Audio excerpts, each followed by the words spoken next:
What do Elon Musk, a secret government vault, and $750 billion worth of metal all have in common?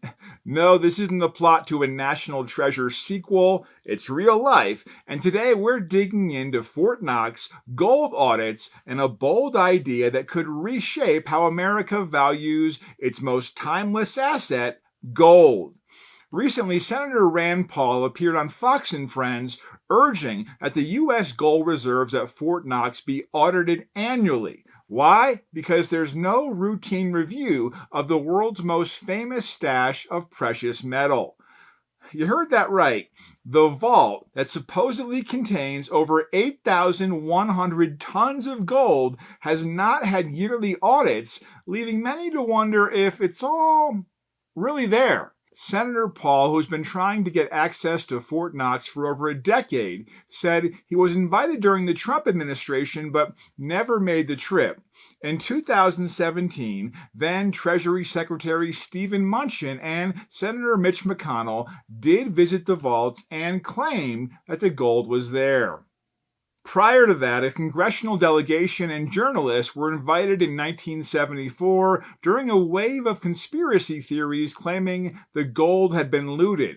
Now enter Elon Musk, because when you think of efficient government audits, well, your mind naturally goes to the guy building rockets and electric cars.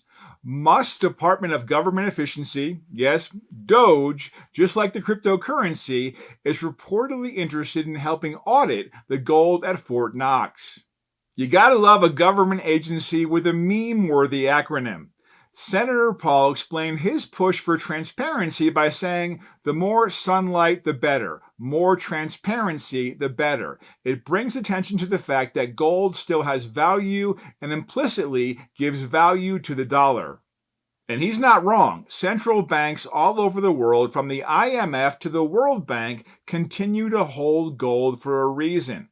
According to the World Gold Council, the United States owns the largest gold reserve in the world, 261.6 million troy ounces. But here's the kicker. Those reserves are still valued on the books at $42.22 per ounce, a price set in the 1970s. That gives the U.S. gold a book value of just $11 billion.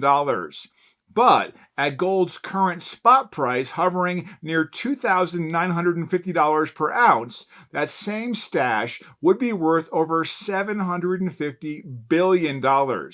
You don't need to be an economist to realize that's a massive difference. This outdated valuation has led to a fresh debate. Should we reprice America's gold reserves to reflect current market conditions? According to Francisco Blanch, head of commodities and derivatives research at the Bank of America Securities, that answer is yes. He told Bloomberg that while repricing gold would technically be an accounting maneuver, it would still boost the Federal Reserve's balance sheet and could add momentum to the gold market. He said it would show that gold is no longer this barbarous relic, but now even the biggest central bank of them all is taking a renewed interest in gold. And just like that, gold becomes cool again. Somewhere your grandpa is fist pumping.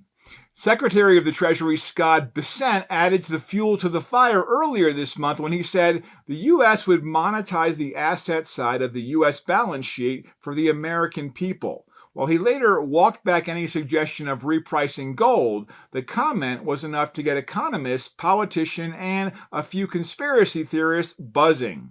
President Trump, for his part, recently announced his own intention to visit Fort Knox with Elon Musk to confirm that the gold is still there. But hey, if you're going to confirm the safety of America's gold, well, you might as well bring in a guy who launched a car into space. Meanwhile, Secretary Bessent said he has no plans to visit and confidently stated all the gold is there. That's either reassuring or suspicious, depending on your caffeine level. All jokes aside, this isn't just about shiny metal in a vault. Gold has doubled in value since the COVID pandemic and has surged since the Russia-Ukraine war began in 2022 as sanctions froze Russian dollar assets.